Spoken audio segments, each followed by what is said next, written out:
Hey folks, welcome back to RPG Clinic. It's time for some more clinic hours. It is, and Rock Pants just slaps right at the right time. I see we've got Kalen Silverfur over here, which is really cool to see you again. Battaloo's, Angel Wick is here.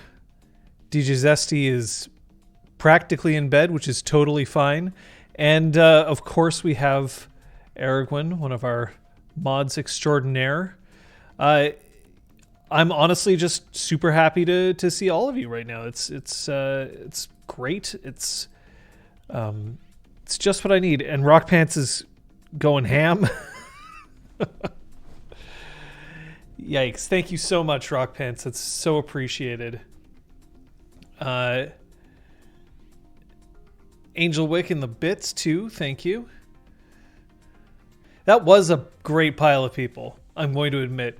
Kalen, it's great to see you. You actually have a sub now, so now you... Oh no, the salute is part of Kate's stream. But you do get... You do get to raise a glass at this point. Hey, Dio. Coming off a good Pook stream, I know that Pook is also planning on... playing after this. Oh, and our topic is out of date. We're going to change that to persistent games. This is going to be an interesting topic for me particularly and me personally, just because as a this is kind of how I got my true start in role-playing. My first exposure to role-playing in an official capacity was Advanced Dungeons & Dragons, and I had the player's handbook, and I read it religiously, and I practically memorized the damn thing. And but the truth of the matter is I didn't really get a ton of chances to play it. It was only when I started getting regular internet access at home that I started being able to participate more in terms of things like role-playing. And your master's thesis being done is a huge accomplishment, Kalen. And I'm so proud that you managed to push through and get all of that done. That is an enormous amount of work. The thing is that I really only started role-playing a lot when I started playing in persistent games.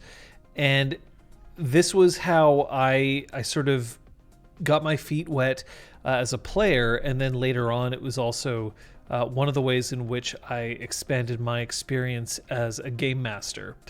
So we're going to talk a little bit about persistent games today. We'll go for an overview. I know we've got some other persistent gamers in chat right now. We may be getting some more later on, hopefully. But the key thing, I guess, at the moment is just to remember that this is for talking about any and all RPG questions. Feel free to throw in whatever you like. We'll log your questions. We'll mark them down. We've got featured chat open, and we'll be able to bring them up as time goes on. Hey, Crosshair, it's good to see you too. Dio is always welcome here. Always. Hey, Lord Wesley. Yeah, you did have a busy day, and so it absolutely is a worthwhile thing to go and sleep. Sleep is a great thing to do. So what is a persistent game? A persistent game is a role-playing game that is ongoing, that essentially people can log into and out of at will. It isn't always uptime 100%. Sometimes it's determined that a certain period of time is when a server is active or whatever. But in general, a persistent game is a game that you can interact with on your own time whenever you wish. Napping is fab. I am a full supporter of napping. And learning how to nap is a great skill. You should pick that up. Because when you need to nap, it just is so good. Your last live me of the week. Well, I mean, it's technically the last me of the week anyway here. But anyway. So games like this are often run online. And they involve either forum posts, they can involve chat rooms, They can involve specialized software. They can even now involve games that were not originally intended for the purpose. Through a lot of different hacks, there's now servers in Grand Theft Auto, Red Dead Redemption, that also engage in persistent gaming. It is an incredible, like, also, I mean, if we want to go really back, then there's multi-user dungeons, so MUDs, mushes, those were active on bulletin board systems in IRC. Yeah, MUD/MUX. An RPG chat room known as Black Candle Inn. Forum and chat room based RPG is awfully, it's an awful lot of fun. It can be an awful lot of commitment. But it also doesn't have to be for some people. But there are tricks to it, and there are ways to explore role-playing from a certain perspective that can be a lot of fun. I got my real start in persistent games through White Wolf's own personal chat rooms. Furnost Freehold was what it was known by if you were going for the Changeling venue, and it was completely Wild West, frontier, no laws, no game masters. It was just people coming in to chat. And there was a list server that you could join if you wanted to get regular email updates, but it was mostly player governed. There wasn't any specific like storylines or game masters.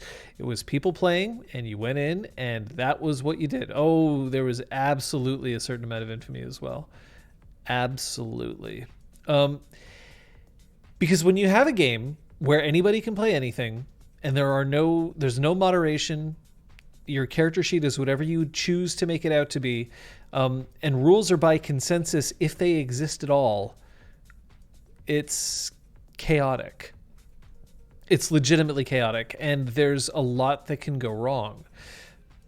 Later on, persistent games started becoming more popular among other sites. If you were looking specifically for White Wolf, they also sort of branched out and became part of the expanded universe of the sites that were part of the White Wolf servers. They were adjacent, and they often had more moderation and the like, but they still technically existed in that sort of universe. But let's go right back to the beginning. Let's go back to IRC. So Internet Relay Chat isn't just I guess technically it's not the beginning. Bulletin boards also had it as well. But it's this idea that you could log in and you could chat with anybody in the world, and you could be whoever you wanted to be. There wasn't any verification for your age other than maybe it asking you a question at the beginning, wondering whether you were at least 18. There are flashbacks, all right. I mean, here's the thing. Since you didn't necessarily know who the players were, it's very possible that you interact with somebody who you loathed on those chat rooms because you have no idea who the players were. You just remember their character names, which was just like, rough. International Masquerade, yep. You would have moderators who would be able to keep track of things, but these games were often quite rudimentary. Sometimes they'd have different rooms that you could go in and that you could discuss with other players in character. And it was only later on with the introduction of bots and dice rollers that they'd have automated rules that you'd be able to apply, that you could attack or defend or do other things, and the game would keep track of your resources, whether that be health, actions that you've taken per turn, and all the like. Green Dragon Inn.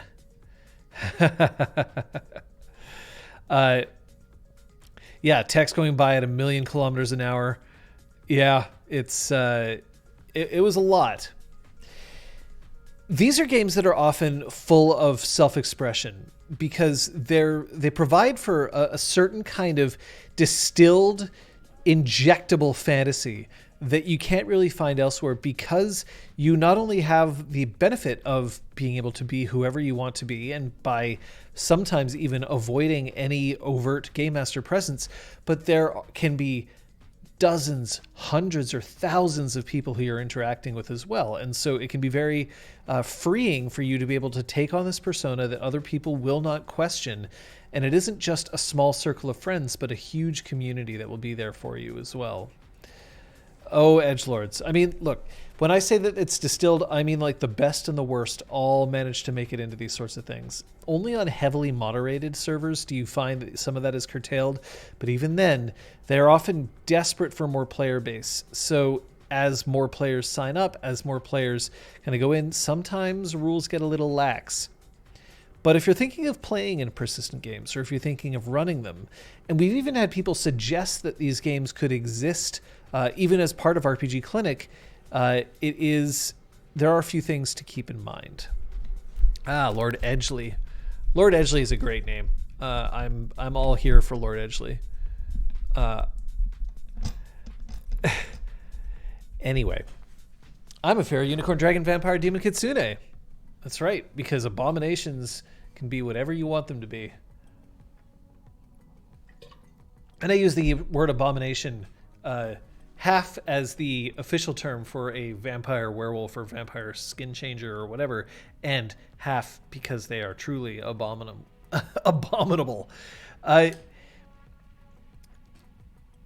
If you're looking to find one, the first thing that I would do is, if you have friends who play, often word of mouth is the best way to discover the games that you might be interested in.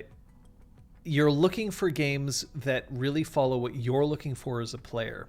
If you're looking for something freeform and you don't want to spend a lot of time or investment in the game, then non-moderated chats might be the best to get started in these sorts of things. Hey, Dio, thanks for this. Thanks for the host. I forgot the secret werewolf. Your husband, it's not Sam Haid, is it? Because if you are just starting out, I should point out that a lot of persistent games these days have a ton of rules that you have to follow. They often have application processes in order to sort of prove that you're a worthy inclusion into their role-playing community. And one of the things about those application processes is that they shouldn't necessarily frighten you. They're mostly a way to avoid bots or to avoid people who quite obviously should not belong. Sometimes they're even just sort of like a minor age verification process. Ways to just determine, does somebody have the maturity to answer these questions? Excellent, then we will let them play. But the thing is that these application processes can be lengthy depending on the site that you're doing. Some of them involve creating a character as you would using a standard role-playing system, and that can take quite some time because you have to get them approved by a game master. And I can still remember showing up to certain chat rooms with characters ready to go and then having to wait literally days in these chats until a storyteller had the time to approve a character so that then they could enter play. It's maddening when you want to play and you know that just past those doors is a bumpin' party and you can't get in until somebody decides to leave the party and do the boring work of getting somebody in to the game itself. And thanks for the host, Kaylin. Character approval. It's a thing. So you may be wondering whether it's worth it to play in an unmoderated game, and often it can be. The trick, though, is that in an unmoderated game, you tend to have a thicker skin. Not just because there are people who may decide to do horrible things and there's no one to stop them, but also because you're going to be dealing with more of the extremes. You're going to be dealing with more people who are min-maxers to absurd lengths. People who have created characters, well, not even min-maxers, people who have just created straight up overpowered characters because there are no restrictions on them.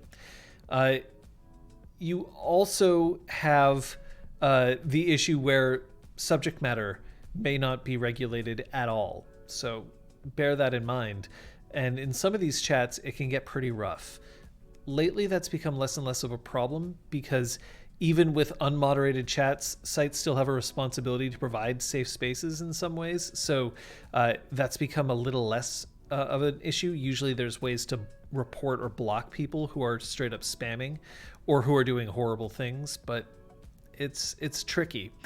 Kaylin says, I'd rather character approval process, at least it makes things a little more fair. And that is completely correct. And that's part of the problem. The issue is that it can, as said, it does depend on GMs. If you don't have a good GM staff, then approval processes are kind of annoying.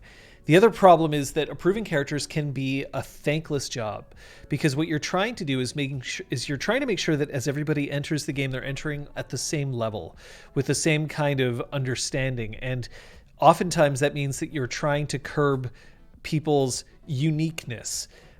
Snowflakes are an integral part of role-playing. You're going to get people who want to be special, who want to be the one person who's good at X, or the one person who has this exception. And in mass games, that often doesn't work. Mostly because they often have so many players in them and so many different characters that it's hard to be unique in that vein. And the other thing is that if you allow one thing to get through, then it starts to become one of those, if I let you do it, then I have to let everybody do it. So, there's a lot of PvP that happens in unmoderated areas. Aragorn's got it right down cold. As a person who was in charge of approving characters, it was a constant struggle between time management, interest in reading the epic submitted as a background, and feeling wishy-washy / wanting to auto-approve. I was a storyteller for one of these sites for quite some time. Actually, for several of these sites, doing things like approvals. That's sort of how you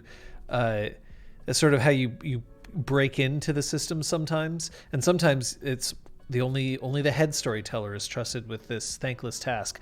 But let's get into that. Time management. You sometimes have a queue of people waiting to get in, so you know that approval is something that you want to get through quickly, but it can take 30 to 60 to 90 minutes to approve somebody, especially depending on how much they need to have their characters tweaked. Hey, Osab. That's funny that that's how your chat is appearing on stream. Not sure why. So time management is absolutely a thing, because you might have a queue. The other thing is the time that you are spending approving characters is time that you are not running the game. It's time that you're not playing. Yeah, it's because of the brackets. That must be it. Because of bots. Yeah, that would do it. Interest in reading the epic submitted as a background. Oftentimes, these moderated sites are going to request that you write a background and submit it. And these backgrounds are often incredibly boring to read. It's something that I've said a lot, and I don't want to sound like everybody who has written any kind of fiction does so poorly. The issue, though, is writing a character background is very selfish, right? It is writing about yourself. It is writing, it's introspective, it is solipsistic. It is basically the entire point of it is revolving around you and your character. And oftentimes that doesn't make for terribly interesting reading. What I look for in a character background is I want hooks. I want things to be like, I can do something with that. I can do something with that. That's something that I can interact with. But instead, it's often written as prose. It's often written as a story. And I will be very honest with you, stories that you write about a character that you plan on playing are often not terribly interesting to anybody but you, because nobody has an emotional attachment to that character except yourself. Also, just as with any other skill, writing prose is not the same as role-playing. They have, as a Venn diagram, they definitely overlap, but they are not the same thing. And people who are excellent role players can be terrible prose writers. And it's often a very thankless task that you're just going to have to sit there and read, and that's the way it is. And not only do you have epic backgrounds, but you also will get people who are trying to bend or break rules.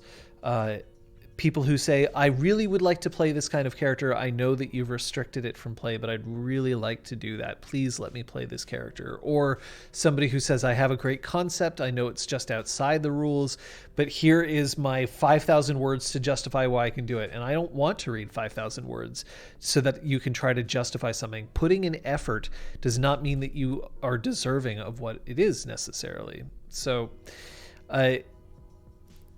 Aragorn also has a lot of experience along these lines.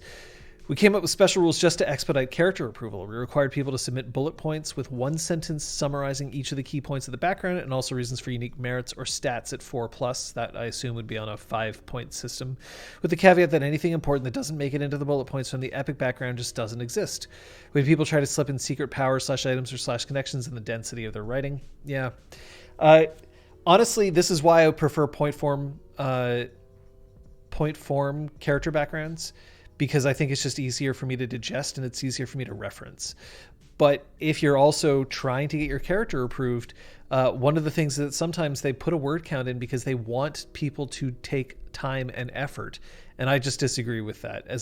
When I ended up as a head storyteller on one of these sites, I tried to make changes along these lines. I tried to eliminate the necessity of writing so many words for every player because they had to continue doing it to earn experience. And I just was like, this is too much work that a lot of the players didn't want to do it, but did it because they felt they had to stay relevant. And a lot of GMs didn't want to read it because it was boring as hell. Because often a lot of these writings would just be like, this is what I did on my day off. I patrolled my area. I met somebody at a bar. I said hi to them. I'm like, I don't care. But you have to read it. So point form also forces people to think. I mean, this is coming from somebody who just wrote a master's thesis, right? I'm just a simple young farmer born into a normal family at the edges of the empire with a staff of doom, and I just carry around a shovel and some coins. Yeah. Requiem says, I've been on sites that do not want bullet points at all. It was so annoying because I didn't want to write a 2-page backstory on my character. I often don't like writing pages of backstory on a character because I don't know how that character is going to pan out. I will want to discover the character as I play as opposed to form them and then bring them into play. So you're taking over the world with Catholic Canada. I mean, there you go. There we are. So the concept of creating these things is one of the requisites of these games, and you may want to find a site that caters to your specific writing style. Yeah, it takes me a few days to get a feel for characters' personalities. Ergwin's saying, I hate writing character backgrounds. I don't mind justifying why I bought certain things at character creation, but if I get away with just a motivational statement, then yes, I would. It is absolutely true. And I do ask questions and I do want justifications for some things. If it's a player I don't know. If somebody comes in and says, I want to have a maxed out melee stat, then I want to know why. And I want to know what that has to do with their character concept, because too many times, as I've said before, you'll get somebody who has melee 5 just because they want to be powerful, but there's no support.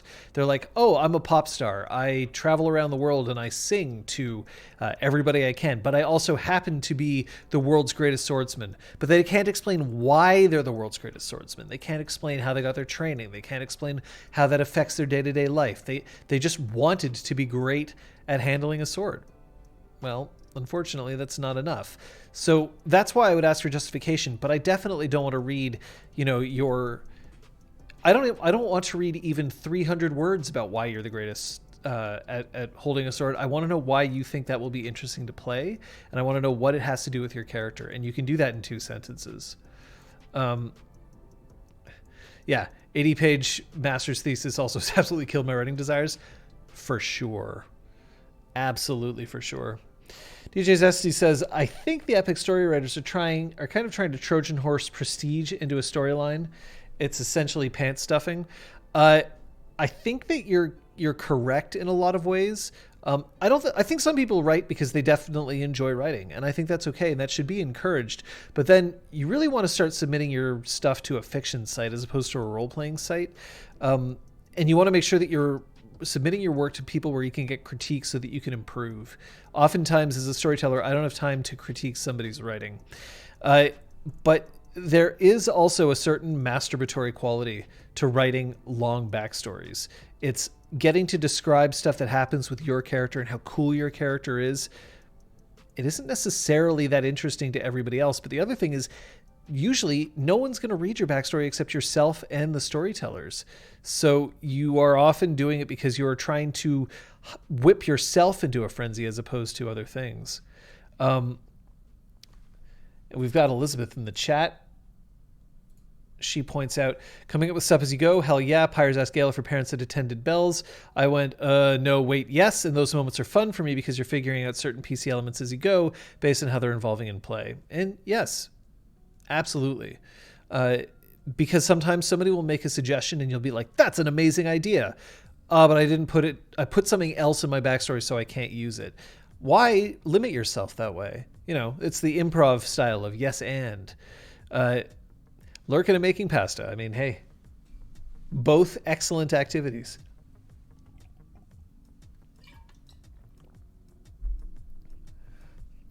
Conan the Slasher of prices. I love it. So if you are looking to join a persistent game, you are probably, if it's moderated, you are going to be asked to do this. Find out from your storyteller what they're looking for and follow the rules. There's a reason why there are rules on the site, and if you don't like the rules as presented, don't play there. But if they say we have specific things that we ask that you do for character creation, if you can't follow those rules, I guarantee you that somebody's going to take one look at it and wish that you were never showed up. Those rules are there to streamline the process for everybody. And it's also to make sure that you will fit in with the rest of the group. So if it's really that difficult to follow the rules, don't play. But one of the main advantages of these persistent games is that you get to play whenever you want. And it also gives you a lot of time to be able to play downtime, to be able to explore what it's like being a character who could be epic in a lot of different ways. But what happens when they're just sitting down drinking tea with some friends and some enemies?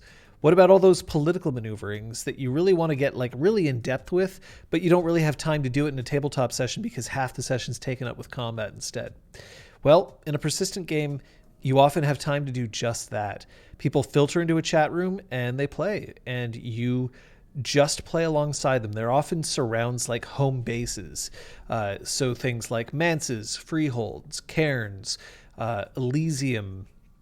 These are different ways that people interact with things, but it's based, or taverns, right? Like the quintessential tavern or inn. It's a way for people to just sit down, relax, and every once in a while you can get stories going, but you don't necessarily have to. If somebody wants to smash like on this post, we better post it up there. I do love open-ended backstories, just enough detail to get a feel for the character and touch on important things, but more than enough room to make judgment calls for dramatic purpose. It's how I prefer to play. It's absolutely how I prefer to play. It is, yeah. The other thing is that you don't necessarily know until you've started playing, right? Like you get more familiar with a character the more that you play them, and then the more that you play that character, the easier it is to start retroactively deciding that this is why certain things are the case. So it does exist. These do help. Yeah, one of my favorite things about persistent games is coffee shop role-playing. I feel far more character development takes place in these moments than in combat or other storyteller-driven plots. This is often the main reason why people play in persistent games, is for that deep role-playing. Sometimes it's also because you simply can't find another group, or it's because you want to be able to fill their time. You'll also find that as you get older and you get more responsibilities and more things that you've got to do, persistent role-playing tends to become harder and harder. And the reason why is because the people who are there all the time have an advantage over the people who don't. Not necessarily because of experience, although that can play a role in it. Sometimes experience is tracked based on how long you're logged in. But it's also because you know everybody. You have interacted with people, and people think of you when they're interested in things. So, am I hydrated? You better believe I'm hydrated. We're sticking to it. The advantage of tavern role-playing is that, like Requiem said, first of all, it is practically all character development. It's all just like casual role-playing, but it also is whenever you want it to be. Did you wake up at 4 a.m.? Well, if it's a heavily populated server, there are probably people there willing to play. Are you on your lunch break? You can pop in. Have your character grab a donut, speak with a bunch of people, and leave. Are you home from school and feel like you want to waste a few hours before getting down to homework? There it is. It's just basically whenever you want that role-playing fix, it's there for you. It's waiting, and you can do it at your leisure, which is such a freeing thing for a lot of people, especially if you don't have a regular group with which you get to game. Is it wasted if you're using the time to relax? Not at all. Not at all. A lot of times this kind of role-playing is strictly for relaxing. And remember that persistent games can also allow for a certain amount of self-expression that you wouldn't normally have. I mean, the whole purpose of games like Second Life was to essentially say you can be whoever you want. And that is role-playing. And persistent games give you that opportunity to step into a role and do it. And that's how people know you. They don't even have to know your real face, your real name. They don't have to know anything about you. They just know about your character. And that can be a big deal. Out-of-character chats are sometimes the best, yeah. Although often they are separated from the game itself, just because you sort of need to keep things clean for the role-playing sometimes. Another appealing thing about tavern/coffee shop role-playing is that you are more encouraged to just inhabit your character. You probably won't run into mechanics if it's on a freeform server or combat, etc. Completely true. You'll notice that sometimes you'll be playing a role-playing game, a standard role-playing game around the table or whatever, and you'll realize that nobody rolled dice that session, and sometimes that can feel really great. Well, persistent games can give you that feeling all the time if you want them to, because some games don't have dice at all, and other games you're not obligated to get into dice as part of the game. You can just flow, and that can be addicting. And when I say addicting, I mean it. Because this is role-playing that can happen at any time, and it's role-playing that's available whenever you want, it means that you have the opportunity to go even when you probably shouldn't.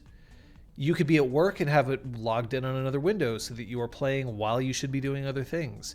Because you can do it whenever you want, because you can get that hit whenever you choose, it can shut out other activities. There's a reason why people call... why there exists such a thing as widows of Warcraft, people who found their significant others just disappear into a game and therefore they never had time for them. Same thing can happen with open role-playing, because open role-playing can often be quite compelling, because you get to be exciting. You get to be cool in those worlds. And it can often compare way more favorably than everything else. Of course, I'm not saying that that's what happens to everybody, but you can definitely run into that sort of situation where the game starts taking over. Requiem Lost says, one issue that I had with one chat I joined was that there was one player that everyone wanted to roleplay with. They were the alpha player, so to speak, and that player didn't like me, so I could never get into any roleplaying. I did not last on that chat. Yep. No. Absolutely. It is completely true. There are cliques that can develop in these sorts of things. If somebody doesn't like you, it can become a problem. If you have a storyteller who doesn't like you, it can be even worse.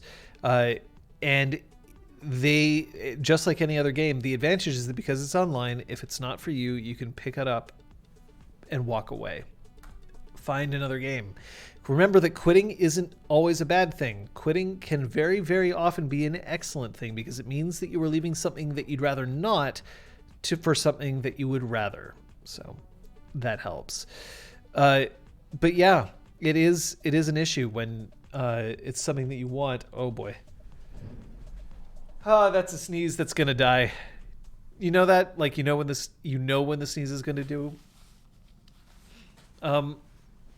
Anyway, I'm just gonna have to live with the fact that sneeze is just never going to happen. Gazoonderp. Yep. Yeah, absolutely. Yeah, Scott totally blessed me in advance. That is probably exactly what happened.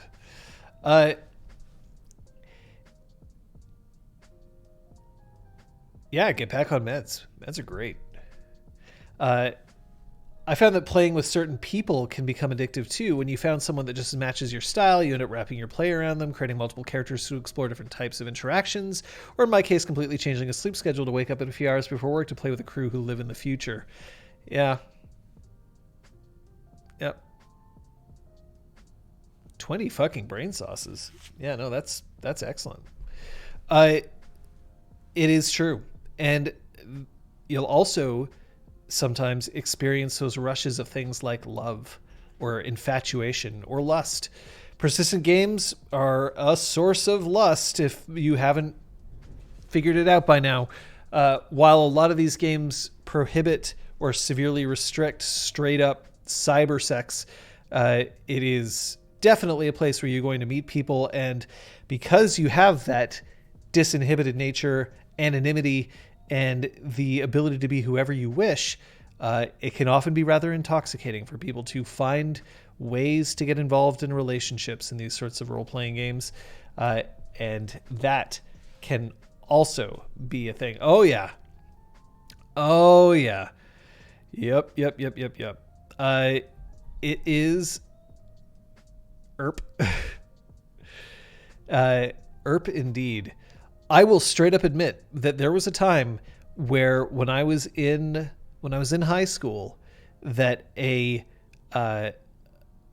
relationship that a character of mine was developing with another character, a romantic dynamic that was developing, became something that I would think about all the time. I would write down notes about like, what could I do to like potentially do cool things with this? What could I potentially do to advance this? And because it was role playing, I could kind of be like, yeah, it's not real, so it's okay. But I genuinely was like excited to explore this sort of thing, especially because I was a teenager and did not have a whole lot of experience with things like love. And later on, when I found out that the person who I was trying to, the player whose character I was trying to woo was a lieutenant in the Air Force, there was a moment where I was like, okay, that's cool. Like, that's really neat. And then I realized that person probably at one point found out that they were dealing with a 14 or 15-year-old kid, and probably was not all that interested in looking at a romantic relationship, even in a role-playing context, with somebody who is so far below their age. So it happens. You heard ERP and came running? Well, yeah. And you arrived quickly. So it is absolutely something that's going to happen. I still remember it quite fondly because in the end it was all handled well, and like there were a few times where I remember role playing with somebody and they would start kind of pushing the boundaries of, you know, what was appropriate for that kind of chat. And, you know, there were messages of like, we could take this off server, which is essentially a way of saying, I want to engage in erotic role play with you. And of course, at the time, I was convinced that if I was to do that, I would get caught and it would be horrible. And besides, I didn't know the person and felt strange about it, so did not. My Lord of the Rings Forum RPG, the ERP was real. Absolutely. More on topic, I had my first experience with Bleed in Green Dragon in chat, just doing my thing, role-playing away. 2 months later, I got a whisper from another player. So I really like you. After noting we're about half a planet away, I'm not of age. It was handled rather quick. The in-character romance died real fast. There are people out there who will attempt to basically roleplay with you because they are looking for an erotic fix. And then once that erotic fix is ruined based on who the player is, then the in-character stuff evaporates rather quickly. Happens a lot. I've seen it happen. I've had it happen to me. So it is absolutely a thing. But today is a day of ERP and admitting that ERP occurred. So it is absolutely a thing. And look, I will point out, just for the record, I am not coming down on anybody who wishes to engage in erotic role-playing. Even in a normally serious game, if this is something that you and somebody else want to do and you're both consenting, then go for it. Like, absolutely enjoy. As long as you're not breaking any rules or, you know, hurting anybody else, then please, by all means, go ahead. But because it's in the context of role-playing, you're wrapping up emotion in that as well, and that can be difficult. And of course, just like any other erotic encounter that you may have, there are safety things that you have to keep in mind, both for yourself and your partner. And not everybody has, you know, the best.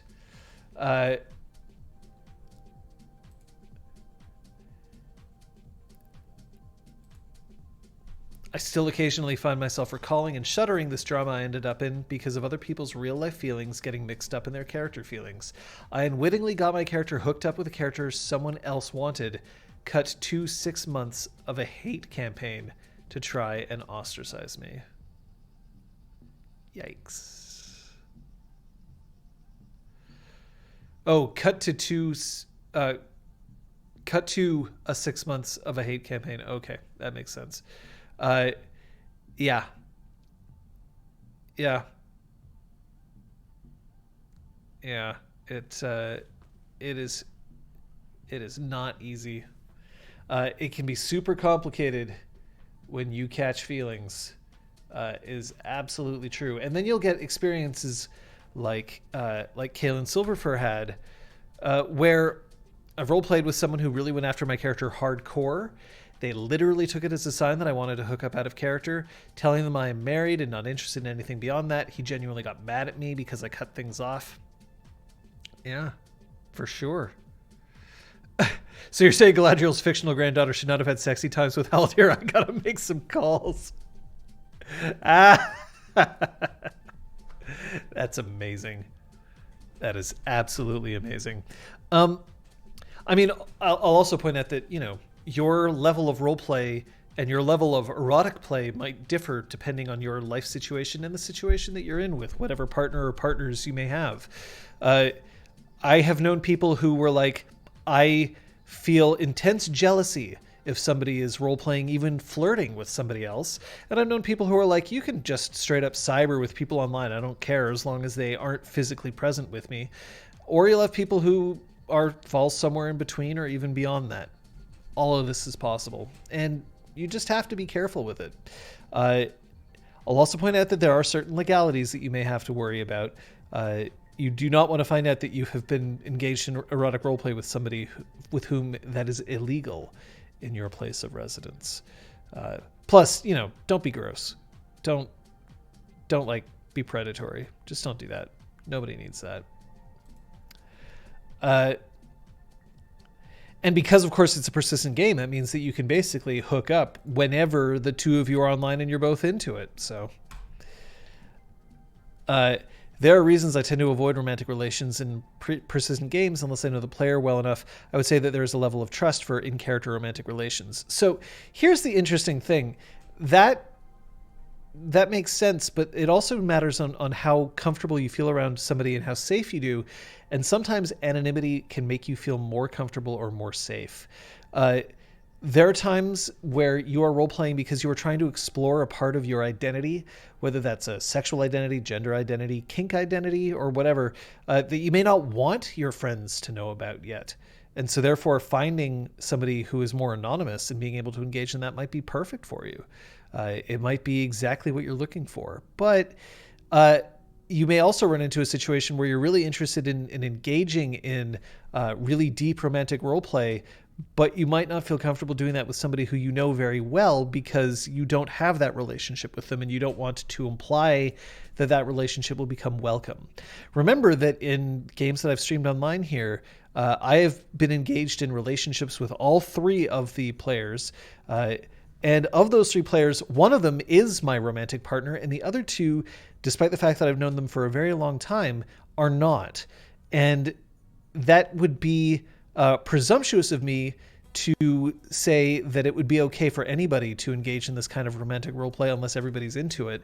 But it is sometimes interesting and it can be thrilling to explore romances that are not real. But at the same time, it would feel really awkward if all of a sudden I walked up to one of my other players.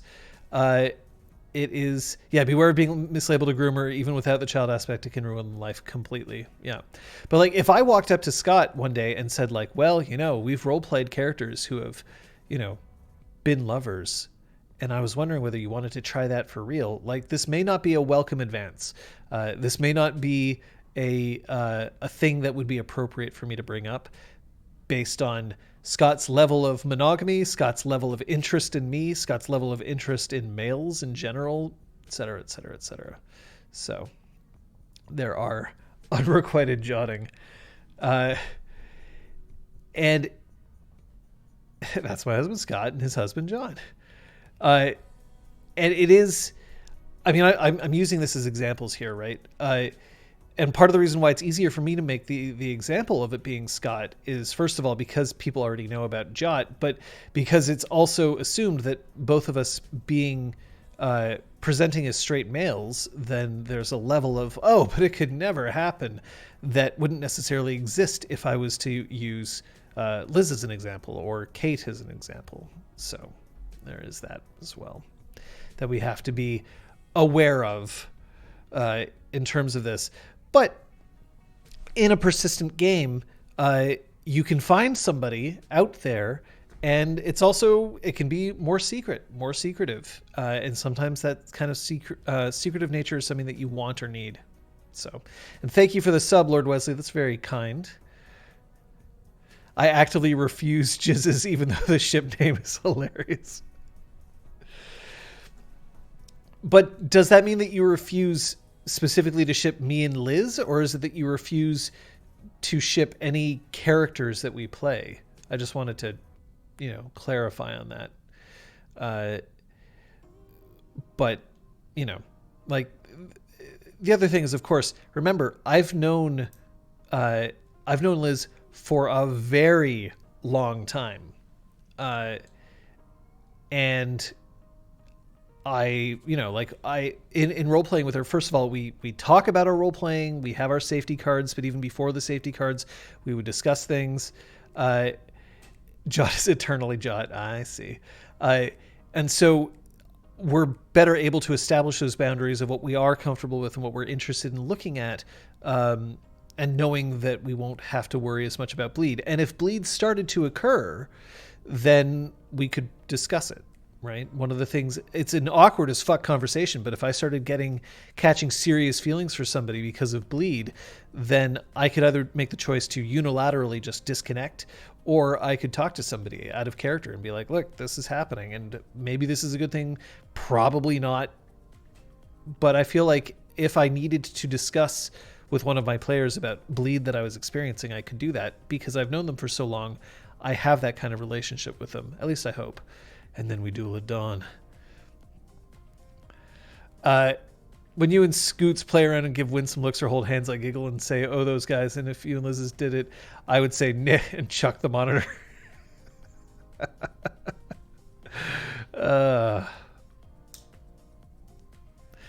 Also, one rule of the internet that has stayed the same since the 80s, people lie about everything, be it any of the ASL segments and other stuff. Yeah.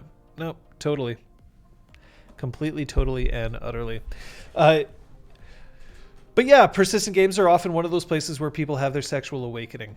It's just a thing. And it's one of those things that I think can be a net positive in somebody's life as long as it's handled properly. But of course, it's going to be messy. But then again, lots of first loves and first romances and first sexual awakenings are messy. Just because it happens online doesn't mean that it's going to be any better or worse.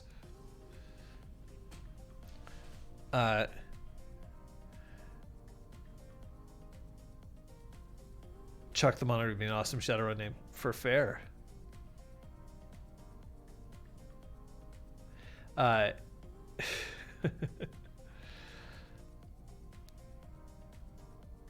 Oh, duel as opposed to duel. Duel. There's 20 of them.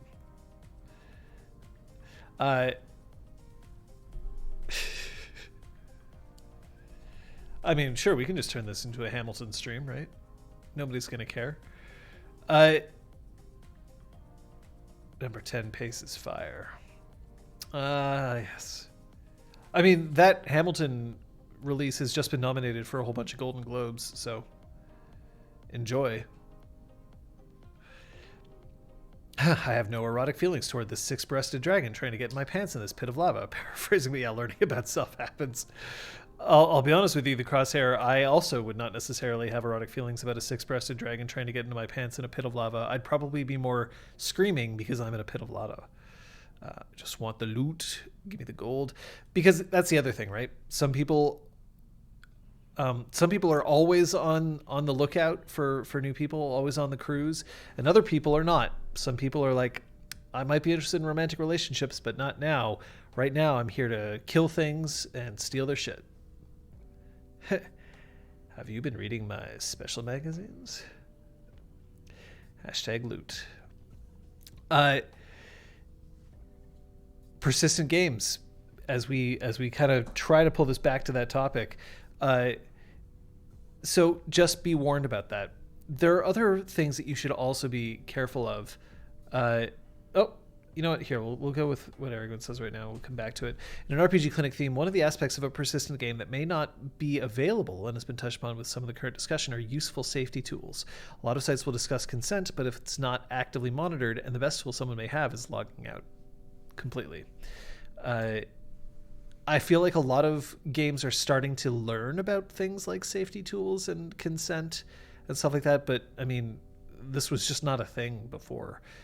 It wasn't part of the dialogue, so people just didn't know. And remember, yeah, you can always disconnect, but this is part of the reason why, of course, do not share your real name with people unless you're comfortable with it. You know, also don't do what I did. Do not share personal identifying information. Don't dox yourself. Try to protect yourself if you're playing with strangers. It's just a smarter plan. The centerfold of the potted plants monthly was so dirty, so soily.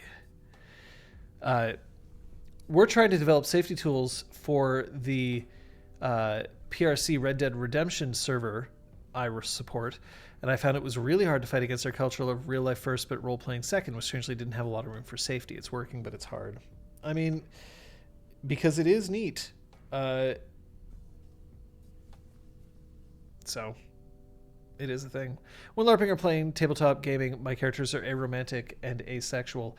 I mean, and that's completely legit. And if it's not something that you're interested in engaging with, totally don't do that. And if you do not want to play a character who is romantic or sexual, don't. You don't have to. And if you're in a persistent game where people are forcing you to do that, don't play there. I will forget again. All of that is true. I mean, we talk an awful lot about safety in these games, or in clinic hours, but like I think that's also completely okay, right? Yeah, green cards for everyone. I realize the green card also can work for scrub checks.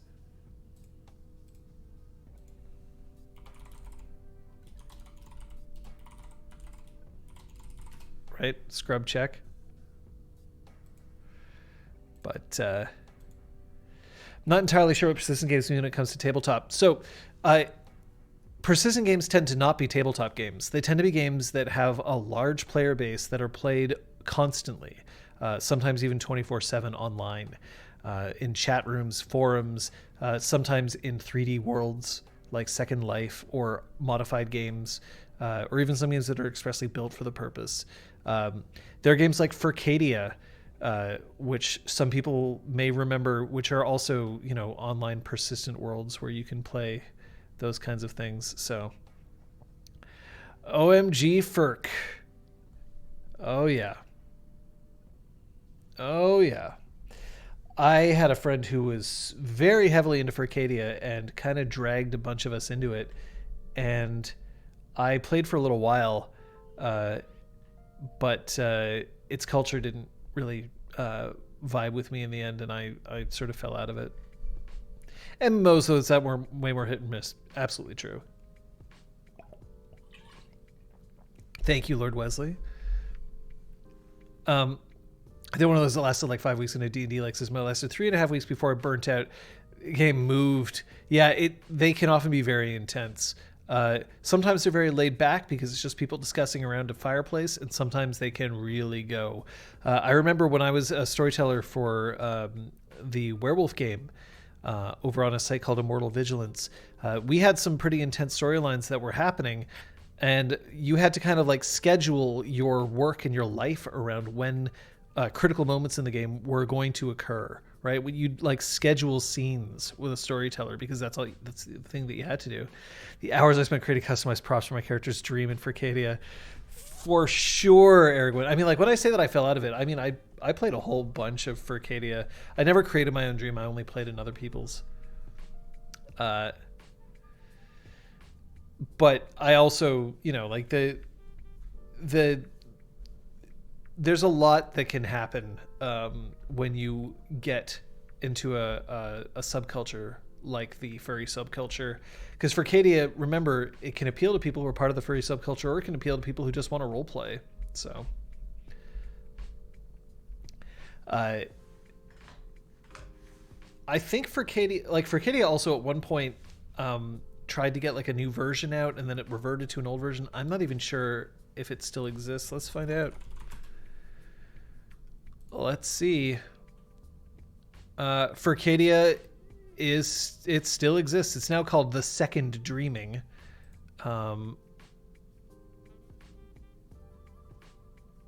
But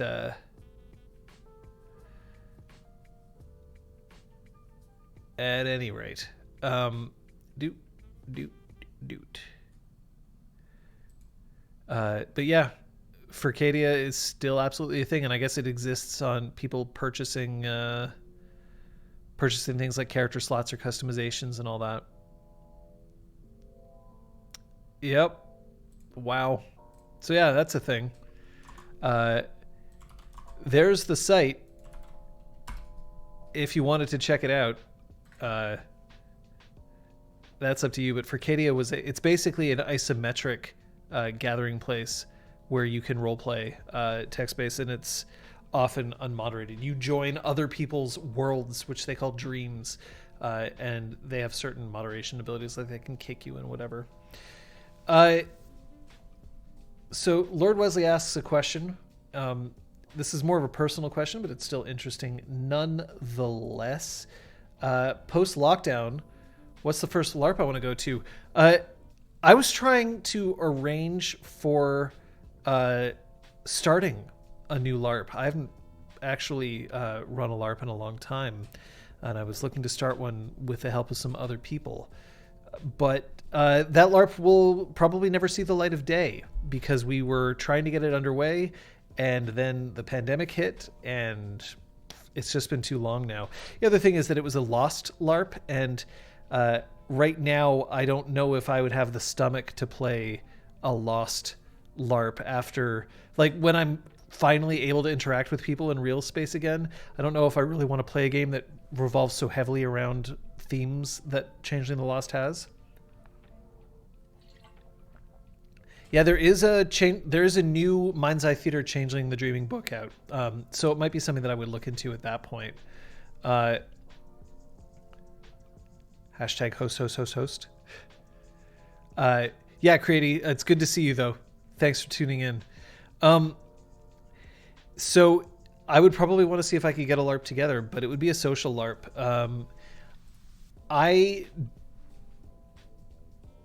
Can you LARP long distance? I mean, here's the thing. That becomes a persistent game, because then it becomes a game over forum or by post or by Discord. And one of the things that I wanted to talk about in this, there's been an emergence of Zoom LARPing. The issue that I have is that LARPing over Zoom is already difficult.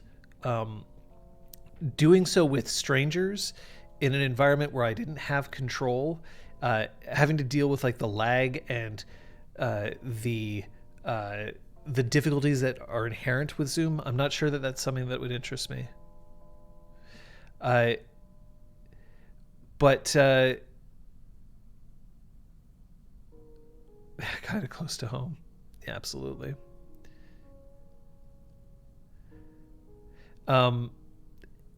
It is a thing, right? The idea of Zoom things, but people have brought up about the idea of running a role-playing game on our Discord server, or running a persistent game. But here's the things that I will say. The first is, I hate role-playing over Zoom. The helpful mic muting and all that is just so frustrating to me. There's a lot of tech that it's a huge pain. We role-play on Zoom right now because we have to, not because we want to. I don't want to speak for my other players, but all the time that we have role-played remotely, it is because of circumstance, not because we thought that this was the ideal way to do it. I vastly prefer playing with people who are present. So So things like that. Well, first off, I will say that people who have been a part of our community have engaged in role playing. Like they've done that. They've found games and they've gone off and played for themselves. But we don't control them, and I don't know much about them.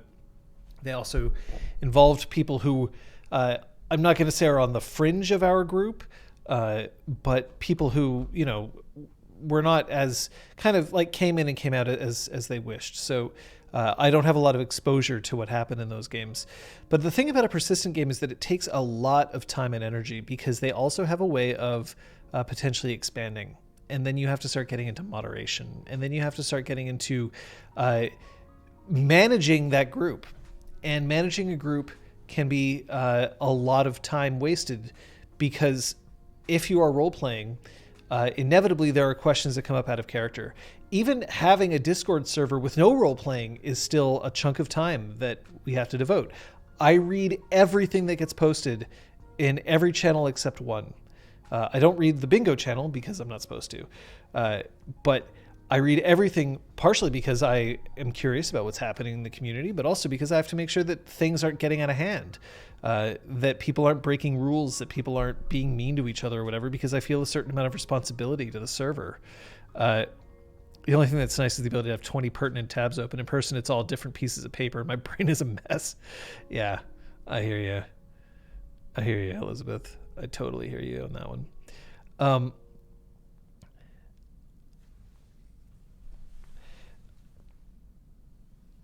You ready to? You ready? You read? I read everything that gets posted. Everything. I don't respond to everything because I just don't have the time. I do have a full-time job, and I have to prepare things like streams, and I'm in the middle of a huge life-changing experience that I got to deal with too. So there's that. But I get the tabs thing for sure. But there's something about pen and paper that just for fair. On Discord, every moment the computer's on, which is about 18 hours a day, is I do nothing else. So yeah, exactly, right? Like I am there. If I'm missing something on Discord, it's probably because I'm asleep.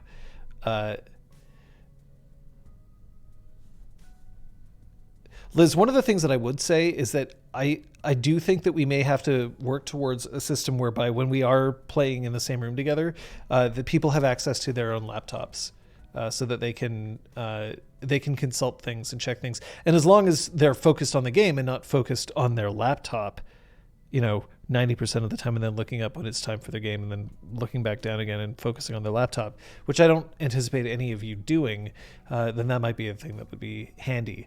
Just because there is something to be said about, what does this thing do? Control F, check, as opposed to that. Now, some people not playing Pong off to the side, totally. Some people deal better with hard copy, and I think that's also totally okay. No problem there. But I do think that if it's something that you want to have, if you want to have access to a laptop or a tablet or whatever when you're playing, I think we should allow that. I think we should make that possible. So role-playing adds another layer because now you have to start thinking not just as a moderator, but you also have to think as a storyteller. You have to start thinking about it in terms of how do you improve things, because I also wouldn't want to start something that is involved in something that I have partial ownership stake in and then not contribute to it, not see it do what I would want it to do, because then I would rather have somebody else start the server and have somebody else have it be their thing that they're working on. I'm not ruling out the possibility. It's just more, ¿por qué no los dos? I always have it open for sure.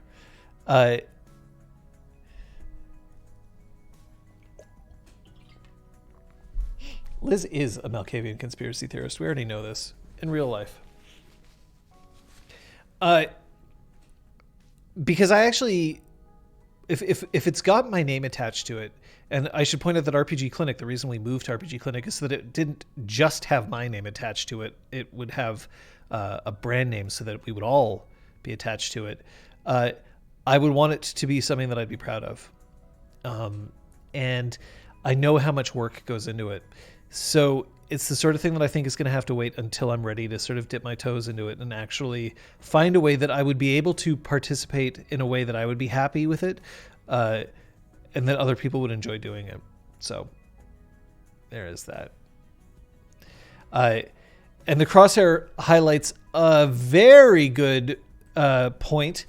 The Clinic Discord has been pretty easy as a moderator, just like Twitch chat. 99.9% of folks are cool and there's little trouble, but when things grow, and that's where it is, right? You start a role-playing server and a whole lot of people join, that's when it starts getting hard. Because these things do have a chance to grow. And one of the things is maybe that's what we want. Maybe we want more growth and we want to encourage more people into this community, but that's not always an easy thing to do. It's not always an easy task. So it is something that we just have to bear in mind. It would have to be something that also all four of us would agree to. And I'd have to have all three of our moderators weigh in on it as well. So too many people turns it into a job, and then that removes your free time for enjoying the thing like you used to. Completely. I mean, stream already takes a lot of work, right? I'm sure that you've seen the massive amount of work that Kate has put in, for instance, on things like our wiki, our stream technologies and stuff like that. It is a ton of work. And if it started to get to the point where Kate wasn't having fun with doing that, then the whole thing would collapse like a house of cards. Same thing with me, right? Like I put in the work to make sure that I can run this thing, that I can do clinic hours, run the games at the end of it, moderate all kinds of stuff. And I am very happy to do that right now. But if it starts getting to the point where it feels like a chore, then it's not just that one part that will feel like a chore. All of it will feel like a chore. So it is another thing that we have to be aware of. And I totally didn't hit start record on this, so we're going to have to export this at the end. Oops. That's what I get. That's what I get. It's easy when it's small. It's easy when it's big. You can set rules and, for example, have clear auto bans, but the middle part is tricky. A lot of folks, even as visitors, would have to accept the changes and the inevitable lack of interaction, etc. And what game would we play? And, you know, there's also, we're a community that kind of revolves around the idea that we play games on Sundays. And if the persistent game didn't involve or wasn't tied to that game somehow, then it sort of divides the community's purpose to a certain degree, which is already divided because we all have our own individual streams that we do. Scrub Check, the Catch Up Kate, Punchy, Drew Crew, Punchy Book Club, Method Madness, that sort of thing. So adding another thing, we just want to make sure we don't dilute it. A Persistent EX3 game, so those do exist. There is somewhere out there, I forget exactly where it is, but there is a Persistent Exalted 3rd Edition game. Problem is that Exalted is such a complicated and technically dense game that I'd hope that it's very well moderated, or I probably wouldn't want to play it because I'd have to deal with too many people who just go nuts. I mean, look, you can already see that when I'm running a game and running stream and running tech, running combat, I will make mistakes a lot. I mean, I'll get better at it as time goes on, but if you even look so much as to last episode of Exalt Twitch Academy, there's a lot of little stumbles that I'd make. Now imagine that you have to do that with 40 players yelling at you, and it becomes a little bit scary. Requiem Lost says, I tried to run a Discord chat for a small role-playing group in another game just so we could chat and such, and yeah, it was fun at first, and if I had a more static work schedule I could do it, but I just could not keep up with it, mixing some real-life drama and toxic players, and it lasted about a month. I haven't even got to power creep in persistent games, Requiem, so I guess we'll get on that next. But I'll also point out that of the four of us, I'm the only one with a job which has relatively set hours. So that also makes it a little difficult because we all got responsibilities. So power creep. Here's the deal with persistent games. Just like live action games, because they involve a large player group and because sometimes you can get advantaged based on how long you've been playing, you gain experience that way, power creep is a huge problem. It doesn't feel very good when you join a game and you're there to be a hero, except everybody else is 4 times the hero that you are. And so therefore the threats that are available out there are 4 times the threats that you're able to handle. And so you don't get to do anything. And it is a severe problem. It is in fact the reason why I stopped being a persistent game master. I was the head storyteller of a persistent Werewolf the Apocalypse game. And I quit over the fact that I said, we need a venue reset. We need to put everyone back down to 0 because everyone is way too disparate in terms of their power levels, and nobody wanted to do it. And I I stuck to my guns and I said, okay, well then I'm afraid that I'm out.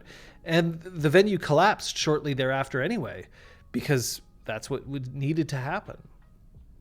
If you've been playing for 5 years in a venue and you've accumulated thousands upon thousands of hours of play, you've probably accumulated not only a lot of experience, but a lot of social clout as well.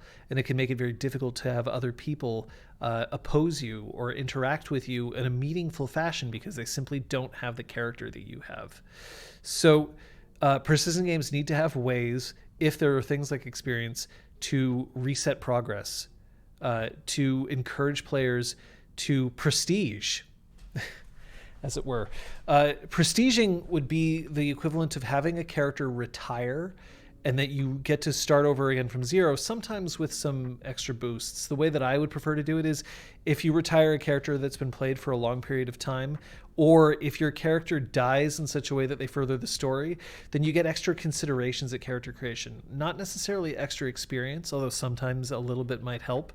But things like being able to play a character concept that might normally be disallowed for new players. Being able to play restricted splats. You really want to play that Red Talon? Well, you've played here for 4 years and I trust you as a player. So yes, you can play a Red Talon, but somebody who's just joined, I don't know them. And so therefore they can't necessarily play a tribe that might be much more difficult to play in such ways that it's fun for everybody. So, yeah, Kaylin, that's the Crosshair and Kaylin point this out. Just as a minor thing, imagine the line, you can DM our moderators at any timeline. That's often said when a server would have 500 people active. Not sure if want for sure. And Kaylin saying I was a minor GM for a D&D server. I had people DMing me at all hours, and that is the nature of things. And you might think that that you can take a step back, but it's very difficult to do so. Partially because you want things to be quality, because your name's on it. Partially just because it's hard to drown out that many people trying to talk to you all at once. It's easy to encourage me to prestige. It's harder to get me to stop. That's fair. That's very fair. That's what I would recommend for servers. Or just straight up be like, you can play, but you realize that your character is now becoming a pseudo NPC. You can no longer participate in mainline story events. You are now a mentor for other characters. So play an alt, like level up an alt, prestige and level up an alt, and you can bring this character in occasionally, but know that you just don't have the same ability to play that character as you used to. And sometimes that can work out. But again, that's finicky. And if you don't manage to spell rules out exactly, some people will try to find ways to get around them.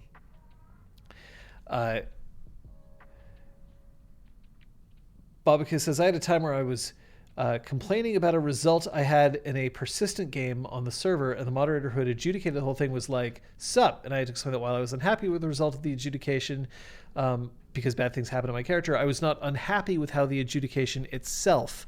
And I was just idly complaining, not saying that I had thought anyone had done anything wrong, but it was a high stakes thing, and the moderator just really wanted everybody to be happy. And I was like, man, you are not responsible for my happiness. I just expect a fair game, and you're giving me that. Because that's also true. In persistent games, PvP is often way more likely, just as in, large LARP games. So, Kaylin brings up that if you don't respond right away to people who are DMing, they get mad. How dare you not jump to survey? Like, point to note, be nice to your mods. Yeah. But I can also understand sitting in a chat room for 3 days straight trying to get a character approved, and just because no storyteller wants to approve characters at that time can feel pretty frustrating too. I do get it. The Crosshair says, if I'm honest, it's quite possible I'd prefer to play a social freeform, say on Discord, without power levels or combat or such. Hell, Dragon-Blooded Good Society sounds perfect. So right now, as part of our Dragonblood Academy game, we have a lot of people who have created what are called headcanon characters. So there are other students who are attending the thing, but they are not they're not officially canon. And the reason why they're not officially canon is because I just literally cannot deal with them all being officially canon. And so there is I am having a ball seeing them interact with the game just by making comments in chat, making comments in Discord. Like, it's a lot of fun to see that kind of thing. And I think that it's a great way for people to dip their toes in persistent role playing, because it's also something, having established none of this is canon, I don't have to deal with it if I don't want to, and I don't have to acknowledge it ever if I don't want to. But people are still doing it, means that I'm way more likely to investigate that sort of thing in the future. And the idea of, pulling things about that. But then there's also things like favoritism that we have to be aware of. Remember that what I don't want is, I don't want to give people false hope that, like, hey, if you play in this, then one day you can play in one of my games on Sunday, or you can be an NPC or whatever. This is something that I've allowed for a very few number of people, and it's not because I don't trust everybody. It's because it's just more manageable for me to know that I only have a couple of people to deal with at any one time. So yeah, whether we'll ever actually get into persistent games or not on our Discord channel, maybe. It's very possible, but I don't know if it's going to happen just yet. I need the right idea to come forward. And right now, participating in the Exaltwitch Academy headcanon is a really good way of kind of opening the doors to that, opening the gates. Because I'll also say this, I would want total control if it's specifically associated with RPGClinic. I'd want total control for the four of us over that game, based on who gets to be a storyteller, who doesn't, who gets to be a moderator, who doesn't, what the rules are. Even if other people are participating, just because if our names are on it, I don't want to find out that it's become a shit show and people hate it and then subsequently blame me for it. And I recognize that that's totalitarian of me. I recognize that it's also, like, I don't mean to sound distrusting, but like, it'd be very hard for somebody to come up to me and say, hey, I want to run this game. And me being like, I don't want you to run this game because I do not know whether you'd be able to do the job that we need you to do. Like, that's hard. It's rough, right? Like, I don't want to have to tell somebody that I don't trust them, because it's not in my best interest to trust anybody unless it's a good idea. So, it's, hey, Neo. At its core, it's just that I've had bad experiences where my name has been attached to something and then something goes wrong, and then people come to me for the answers and I don't have them because I wasn't involved. I've had this happen to me even when I agreed to be part of something. When I was the storyteller, and then I became the head storyteller of the werewolf chat. And then at one point, things that happened before I became head storyteller became my problem. And people started saying that I was doing a bad job because I didn't immediately resolve these problems, like literally within 48 hours of them occurring, and 24 hours of my being put into the position. And I was like, I had sleep and work, so I could not do it right away. So I'm just a little gun shy. That's all. It's not, I feel uncomfortable talking about it that way because I don't want people to think that I don't trust them, or that they're not as good. It has nothing to do with your skill level. It has everything to do with just knowing that there's something that is attached to me, and I would want to make sure that it's okay with me. And forget about me, it's also attached to 3 other people, and they have to be okay with it too. 100%. Like, when I say that I would want total control, I mean us, right? Like, I want control, but I would want everybody in RPGClinic to have that control as well. So, how dare you not handle past tense drama of which you have no control? Absolutely. So yeah, if you are playing in a persistent game, just to go back to that topic briefly, and you are noticing power creep, bring it up, mention it. Don't put up with it if it's something that's really causing a problem in the game. Because a game that is more interested in focusing on its veterans than it is focusing on its newcomers is not a game that I would recommend playing in. If you want to focus on your veterans and your veterans alone, that's great. But then it's a closed game, and it's a game that you just have to deal with on your own. You should not accept new players if you are not willing to put in the effort for those new players and make them feel welcome and put them first. So,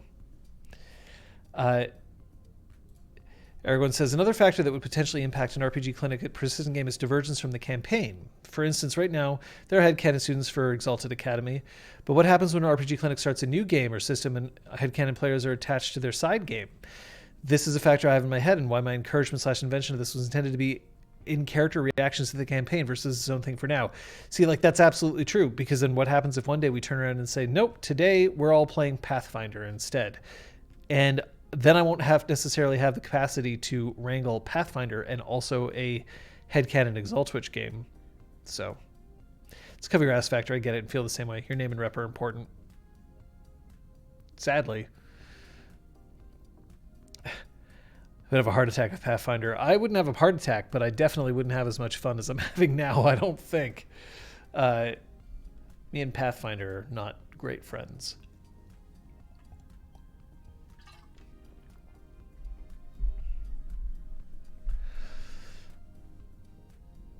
But if people have ideas, if people have wishes and desires, bring them up. I still want to hear about it. I still want to know if there's interest in these sorts of things. Feedback is good. Even if it's feedback that we have to consider, evaluate, and then reject, it is still good to get. So.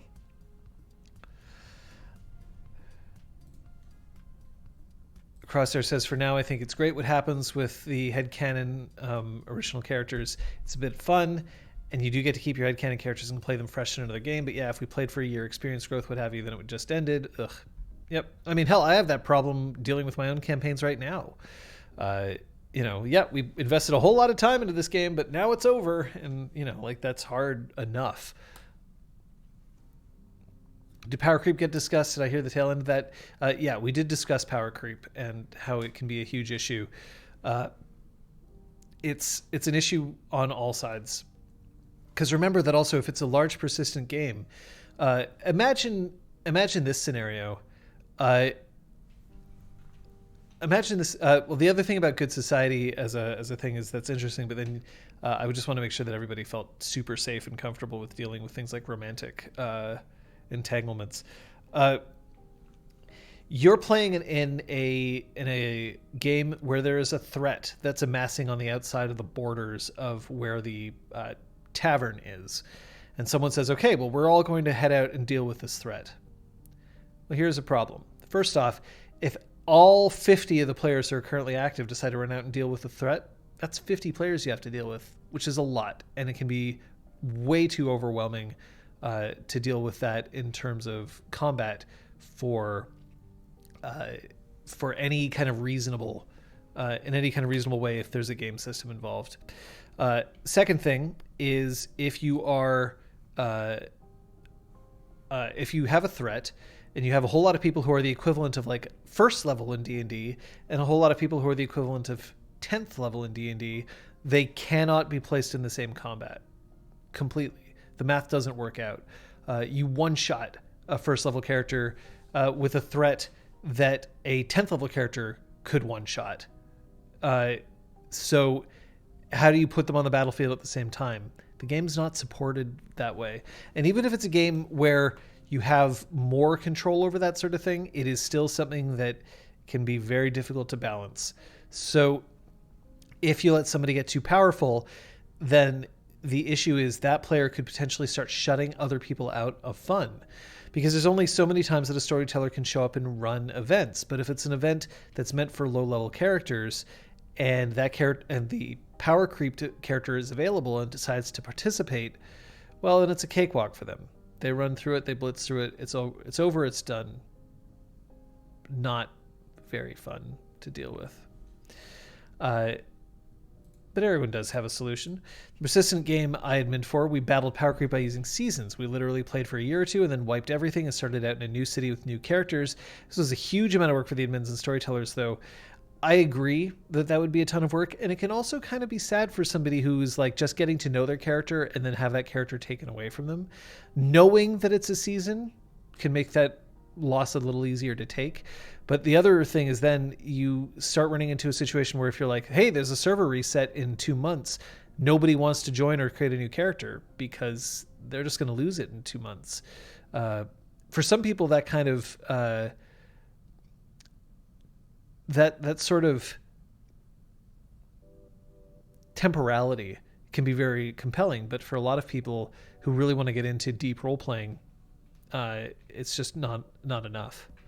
Yeah, it stinks for a new player who gets into the game only to have the session wipe a month later. And Requiem, of course, has actually had that happen. Not in a persistent game, but in a tabletop game. Everyone in the game was level 18, and I joined late, and I had to start at level 1. First combat was against a black dragon. I was like, dude, on level 1, basically sat that combat out because what the fuck could I do? I mean, whoever made you play a level 1 character along a whole lot of other level 18s didn't understand the way that D&D is played properly, because there's no way that you could do anything in that situation. From a rules perspective anyway. Like, sure, maybe you'll be able to talk to the black dragon, but like the game is not designed to support that. So and a boot to the head. So yeah, don't worry about that. That ain't your fault. It's not your fault. Go all goodwill hunting on people.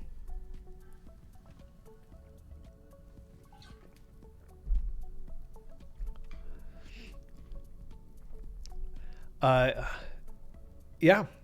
So if you have any other questions about persistent games, I know that I've been seeming kind of down on them.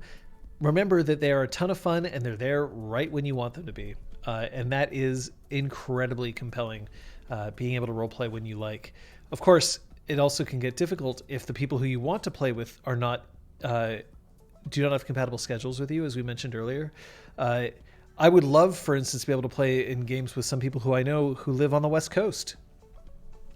And that's just a 3-hour difference. Imagine me wanting to play with somebody who lives in Greenwich Mean Time or, Australian time. So it's rough. RPGClinic's my persistent game. Yeah, totally. That's basically what mine is at this point. This was something you also had in Grand Theft Auto role playing. If you didn't have to get rid of your character if you didn't want to, but there would be a day-to-day life where everyone lost their money / homes and had to start from scratch, which was frustrating to come up with a reason. Los Santos had so many economic crises. Yeah. All right. Zesty asks, okay, I'll bite. What about the social problems they can cause with the addiction element, being reclusive to friends with the escapism? Persistent role-playing is basically escapism whenever you want it to be. This is not something that I would blame role-playing for. I would blame the tendency for people to dive into a hobby or dive into something and then just pay way too much attention to it for it to take over. And it is by its very nature a social activity, but it is a social activity that often takes place alone because you are home, sitting at a computer. So, for good forsaken society. But the trick is to not blame the games. The trick is to make sure that you give the tools for people to realize if they are having issues, that they can deal with them, and to not encourage harmful behavior. I have had to tell a player that they may have to take a break because they are experiencing too much bleed, or because they're taking the game way too seriously, or because they are playing the game way too much and then complaining out of character about things like failing relationships, lack of job, dropping classes, falling grades, and then kind of like, well, if you're here 12 hours a day, how do you expect to maintain job, school, relationships? And the answer often was like, well, I guess I can't. Okay. So what do you want to do? It's just important to keep an eye out on people, but remember that also you cannot police everybody's behavior, and you cannot make decisions for them. Somebody who plays for 12 hours a day might be able to because their job is literally them paying attention to something that doesn't take a whole lot of mental processing power, and so they're bored and they want to have something to do with it, and their job doesn't mind. In which case, great, let them play for 12 hours a day. Why not? And somebody might play for 12 hours a day because at the moment we're in the middle of a global pandemic and there just isn't anything else to do, and that's also okay. So you don't necessarily know what other people are going through. Don't assume, and don't try to make decisions for them. It may not be your place to. And in fact, if you have to think about it, it probably wouldn't be.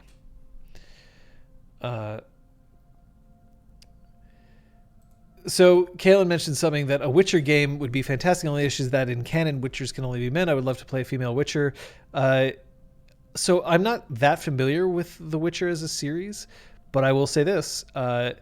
Games that limit things based on other things can get very frustrating indeed.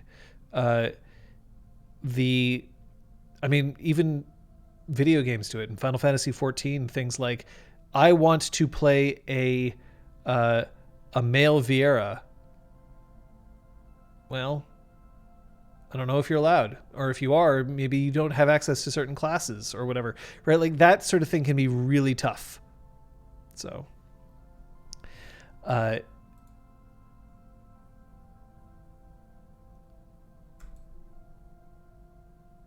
have like 3 hours of work spread out over a 9-hour day. Yeah.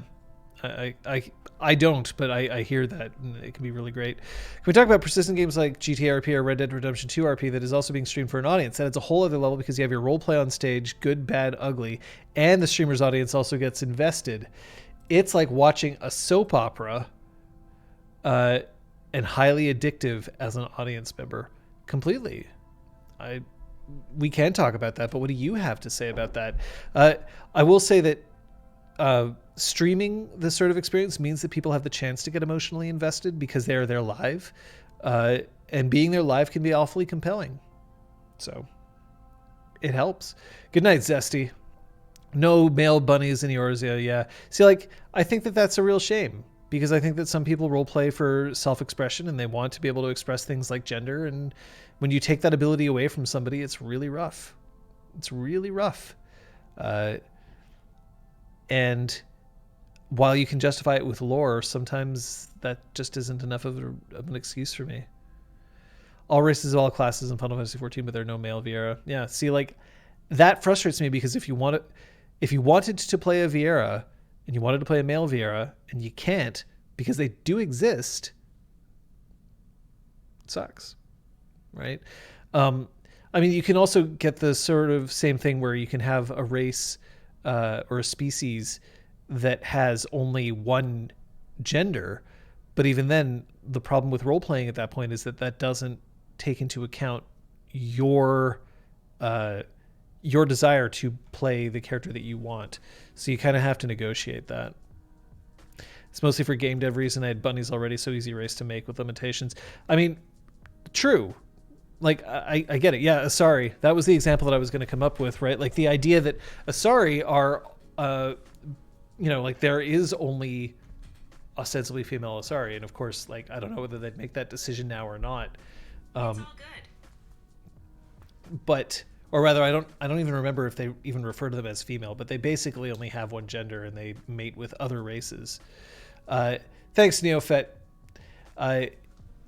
But yeah, like it is a complicated question to sort of say, like, you can do this, but you can't do that. I can absolutely see why sometimes you would want to be able to tell somebody you cannot play this thing that is way too outside the norm.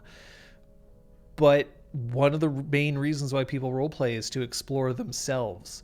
And if you can say you cannot explore this aspect of yourself because it can't exist in our universe, that makes the universe harder to engage with. Yes, that's exactly what happened, Requiem. I imagine that's exactly what happened. Graspaloot says, hello. I recently ran Call of Cthulhu, and I made it clear I was not going to play with historical racism and sexism, and wouldn't limit my players in any way like that, or treat them awfully for choosing to play a non-white character. Exactly, right? I think that what people are doing with the Cthulhu mythos and Lovecraftian horror and taking it away from the original creator, who, of course, was incredibly bigoted, and a lot of his stories were to support and justify his bigotry. I think that's great. I mean, look, I don't like Lovecraftian horror myself, but it isn't really because of the racism inherent in it. That's why I don't really like reading it now. But like the reason I don't engage with the genre as a whole is for other reasons, because people are essentially making it their own, and I think that that's what you kind of have to do. Erwin says, I played in a roleplay relationship with someone who streamed. That character they played was not a good person, but I was consenting to play in a bad romance. But they had a fight that was streamed that got me very worked up. I was still okay, but I was crying too, and I later learned that it was really upsetting to people in the audience. I love Grand Theft Auto or Red Dead Redemption 2 roleplay, but this is a factor that's a struggle to keep safe for everyone who is participating, including passive audience participation. So, Erwin, if I may ask, I assume that when this was being streamed, you were not present on that stream in an out-of-character fashion. You were basically a character that player was interacting with in character, and that was it, right? Female bunny witchers? Hell yeah.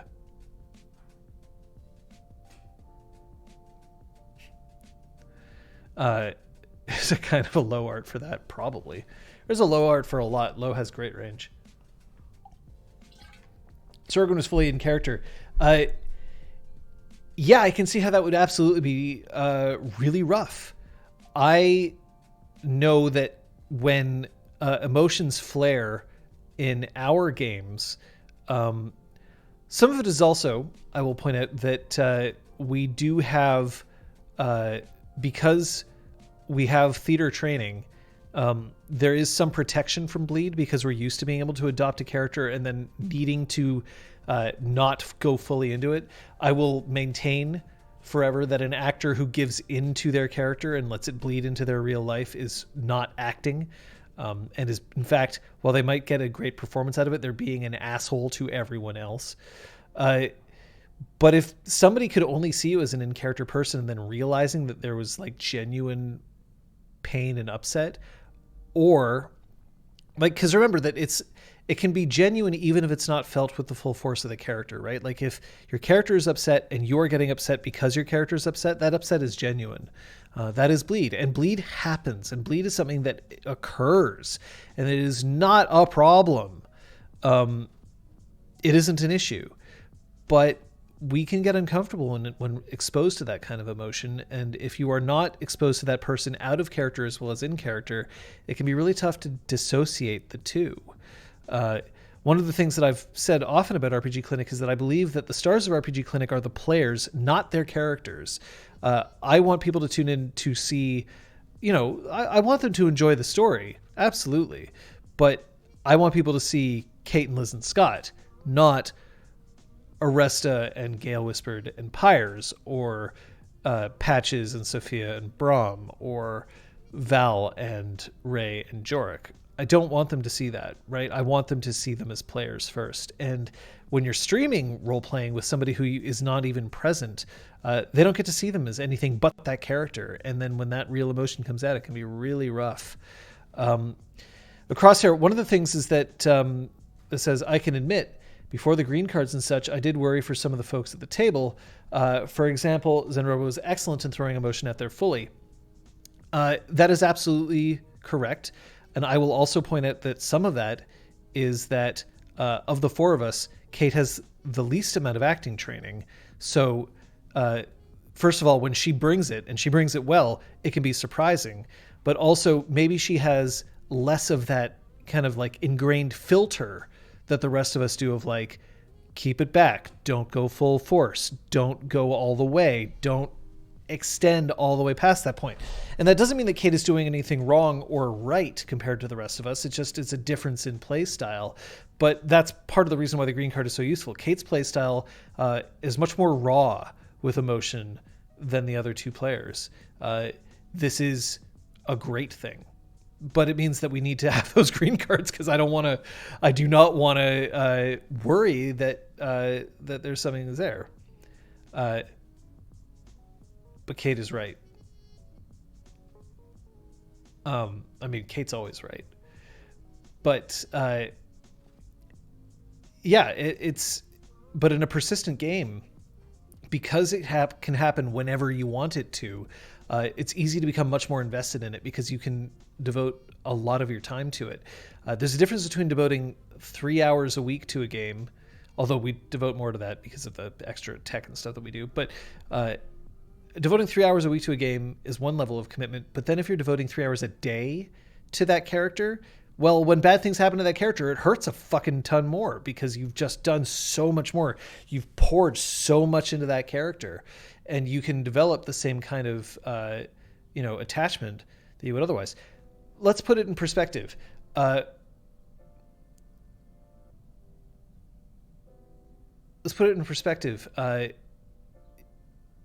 Kate and Liz and Scott have played their characters for 3 hours every week.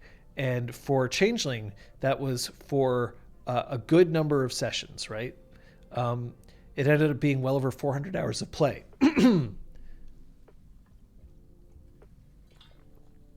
Let's keep hydrating there. But then, if you play 3 hours a day, it would take you, essentially 4 months, 4 or 5 months to get the same amount of investment in that character than it took them 3 years. So I was guessing on a game that had an emotional impact on Kate and the cards weren't yet in place, so my heart hurt because I contributed. Which game was that? Out of curiosity. Angry Elizabeth Neal is scary. Yes.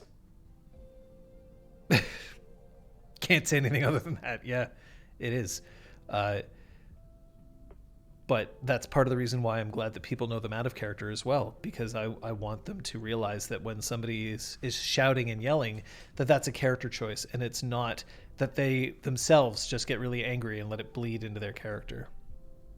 Exaltwitch? Yeah. Yep. I think I could even think of the exact session. But it does hurt. But the other thing is that there's a little bit of joy and a little bit of magic when bleed happens. Like, we talk about bleed like it's a bad thing, but sometimes it can be wonderful to have somebody just genuinely be sad about something that happened in game. It's a beautiful sadness, and it's a sadness that they themselves can also appreciate because it's in the service of a great story. Yeah, Aragorn, that's exactly it. That's exactly it.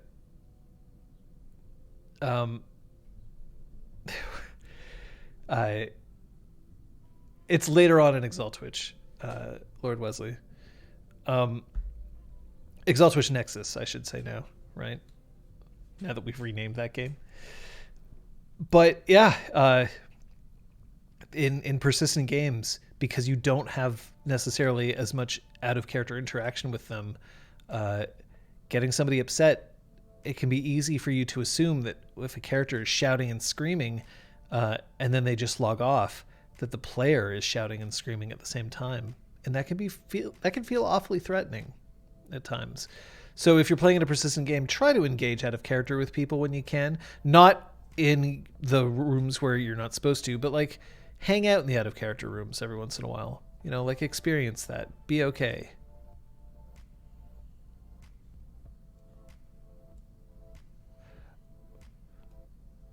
Man, do I like crying over roleplay when it's not out of anger. It's so one of the things that some people who are new to acting is like, if I can bring tears on command, that must mean I'm a good actor. And the answer is no. That's not necessarily true. Being able to bring tears means that you're good at bringing tears. But if you can make somebody cry, well, that shows that you have a certain amount of emotional sway. And if they can thank you for it later, that's just one of the best. That's such a great feeling. I love it when I can feel enough emotion about a game that I start feeling tears myself. Like it is a great feeling. in those moments, I equate it to being upset over something that happened in a movie, not always a bad thing. Yeah, but remember that movies can also make it so that you're so scared that you'll never go into the ocean again because you're convinced that a shark's going to eat you. There are upsides to bleed. There are absolutely upsides to bleed. And there's upsides to players who can get emotionally raw. So don't in any way think that it's a bad thing, and don't think for a second that I at any point believe that one of my players is better or worse because they do or do not tap into that rawness while playing. I would object if somebody tapped into that rawness and could not shed those feelings afterwards, or if it bled so much into their real life that it became a problem, or if that rawness made other people at the table uncomfortable and we couldn't have a conversation about it. So, which episode, Lord Wesley? Kalen says, I recall a moment in our D&D campaign. We were at this pinnacle moment trying to revive this queen who had been preserved in time, so to speak. To complete the ritual to wake her, we all had to give something up. I was playing a paladin with a sentient sword. The sword was housing the soul or spirit of one of my paladin's descendants, one that my character had formed a hella deep bond with. He was put in the sword for failing the queen in the first place. Oof. I can see where this is... Well, maybe I can't see where this is going necessarily, but I can see how this is going to be rough. It's not always easy to tell good stories.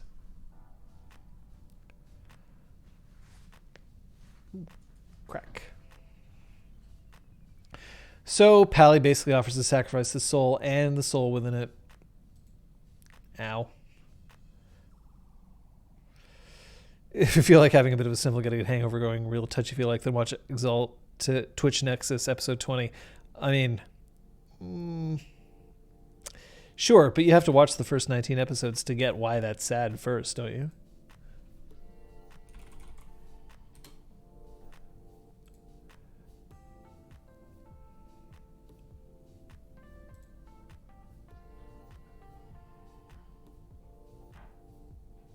Let's see what that episode is.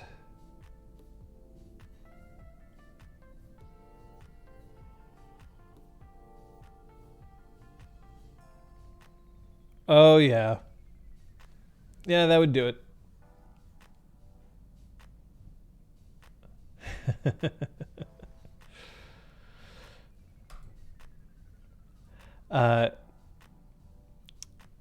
Well, episode 20 is always a terrible episode when it comes to Exalted. Right around then is when bad things happen.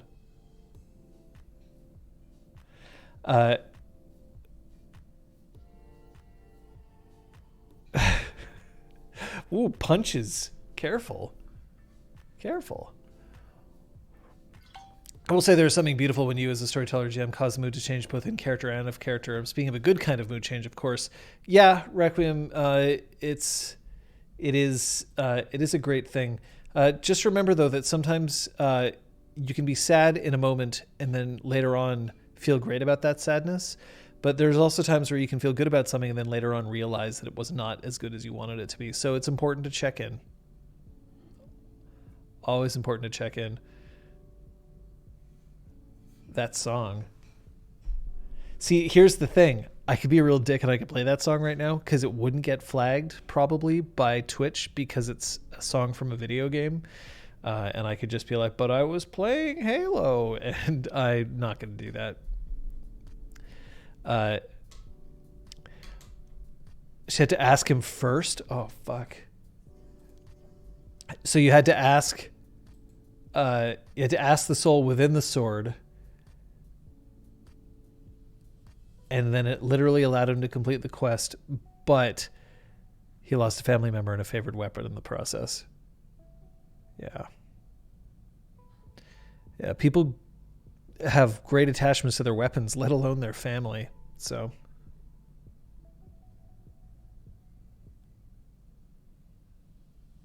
Oh, that other radio song. I see.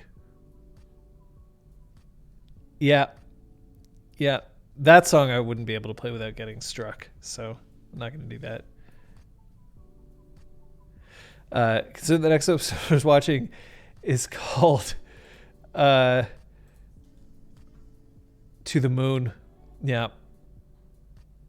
Which song, Requiem? The song is a Death Cab for Cutie song called I Will Follow You Into the Dark, is that I believe Erwin is referencing right now.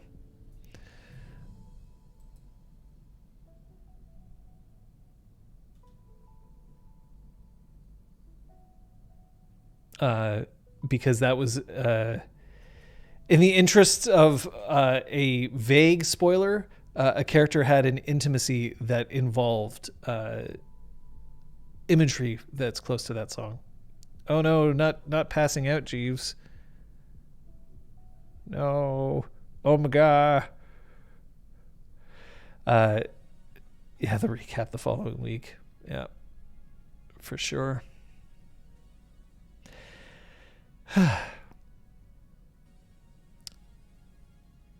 It's a pretty decent song. But at any rate, if you have any other questions about persistent games or any other stories that you want to bring up, would love to hear them.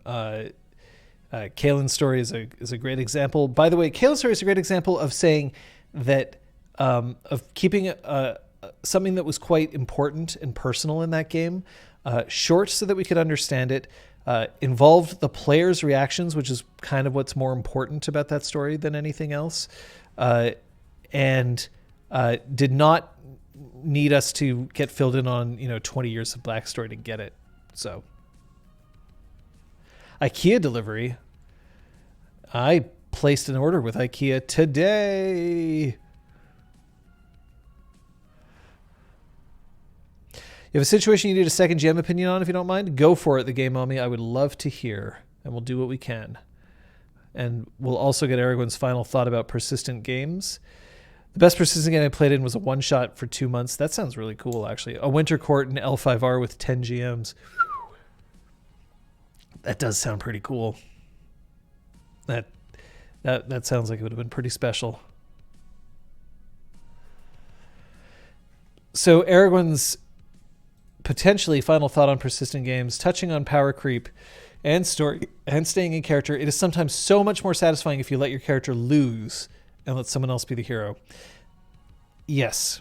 And this is often true in any kind of live action or mass game, but in persistent games, it's tempting to allow someone else to be the hero. Sorry, it's tempting to steal the heroics for yourself because of just how much clout it can gain for you. Because of how much it will give you, because you're playing this character way more often, that you get to be that hero for a long time afterwards. But it can be a great moment for somebody to be able to do it. Sometimes being a kingmaker is fun. Yeah, there are kingmaker games that exist that are actually good. But it is a troublesome mechanic no matter what. Requiem Lost says, one of the things that I absolutely adore, one of the reasons why I love botches so much potential for character development. Very fair. The Crosshair says, just one question for me at the end. How important is it to hashtag use your word hole in persistent games? If there's somebody you have to use your word hole with, it's with the staff. You got to tell them what you think and what you feel, and you got to make sure that you tell them the good as well as the bad. They're trying to create a great experience for you. But this is a situation in which it may not be as easy to use your word hole with other players, because in mass games, there are sometimes rules that need to be followed. You may be discouraged from doing so. And you also may run into a situation where you're saying what you want versus what somebody else's want is may not be appropriate, right? Use your word hole does not mean I always get what I want. Sometimes you need a third party to be able to help you with that. All right, let's look at the Game Mommy's situation here. So I am just starting out a new campaign, and all players were told the premise and to make characters with party cohesion in mind. But I have a player who is constantly making over-the-top, super edgy characters with backstories so tragic it's not even funny anymore, and he doesn't seem to see that he is building extra special protagonist characters. I am not sure how to approach that aside from just saying that he may not be a good fit. So I'm going to give you the advice that I would give you, and then I'm going to give you the advice that I would take. And the reason why I'm saying that is because the first bit of advice is incredibly difficult. I would tell him, you're not making a good fit. You may not want to play in this game if these are the kind of characters that you wish to play. And I'm not making a judgment call about whether you are making good or bad characters, but you are not making appropriate characters for this campaign. But that's really tough to tell somebody. Like, it's really hard to just come right out and say, like, you're doing it wrong, kid. And you kind of, that's something that I wish people would do more often, but I also know how hard it is to do. People deserve to know when they're being inconsiderate, because oftentimes they're being inconsiderate and they don't even really know that they're being inconsiderate. So it's often something worth telling somebody. What I would do in this particular situation is honestly, for this situation at this point, I would just straight up tell this person, if you can't make a character with party cohesion in mind, this is not a game that I think that you will enjoy playing. And then I would encourage that player to say, when you come up with a character, I want you to think about how that character is going to be fun for you to play and fun for everyone else to play with. And when you tell me these things that you want that are special and interesting, I want you to be able to tell me why it's going to be fun for you and why it's fun for everyone else. It's not easy. And also some people will be like, well, of course it'll be fun for other people because X. But then the final thing that I'll say is that you can't take a leg away from a chair without replacing it with another leg, and expect somebody to sit down. What do I mean by this? Trying to convince somebody that they're doing something incorrect and just throwing a bunch of facts at them is not necessarily going to work. The backlash effect will come into play. The people are more likely to defend themselves if you are directly contradicting them. Saying this is not a good character will make somebody instantly try to defend that position of saying, like, but it is a good character, and then they are less likely to listen. Instead, what I'd recommend is offer something as you're taking something away. Hey, I recognize that you want to be a magic user, despite the fact that no one's allowed to have magic in this campaign. So maybe you can't be a magic user, but is there something else that we can do to set you apart in a way that will make this campaign work? Or perhaps you are interested in studying magic, but as an intellectual pursuit, not as an ability that you're going to have. Or the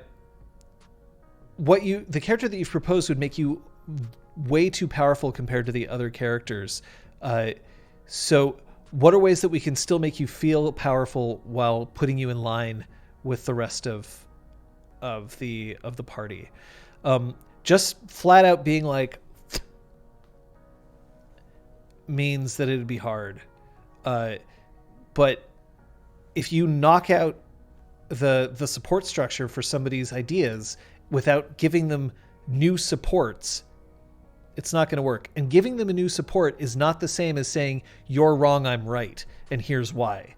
Facts do not matter to somebody who is currently upset. What you need is to give them a way for them to bridge that gap themselves. So if they're always coming up with edgelord loner characters, you could be like, hey, I recognize that in this game, we can't really work with loner characters because everyone has to work together, and I don't want the party splitting up. So maybe there's something that we can do. Like, what about the character really appeals to you? Maybe we can work it in somehow, right? This is more of I recognize that you want something. You can't necessarily have it the way that you've described. Let me see if there's another way for me to give it to you.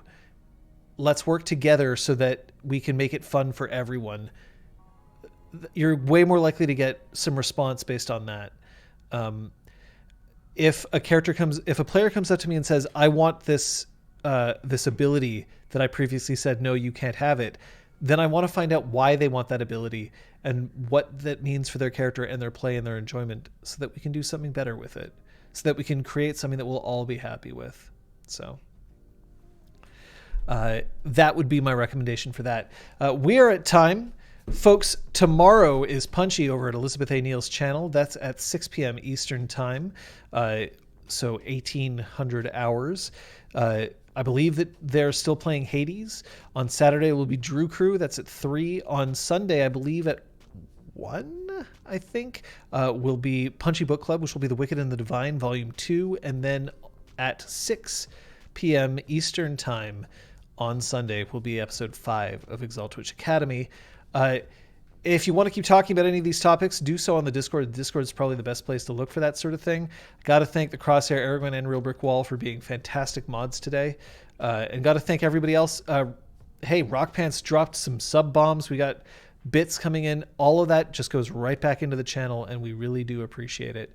And I'm really glad to see you, Kaylin. I got to say, like, I totally get it. It's your life gets taken over by projects, and whether this is just a quick hello or whether it means that we'll be able to see you more often, both of those sound amazing to me, and it's great to see you.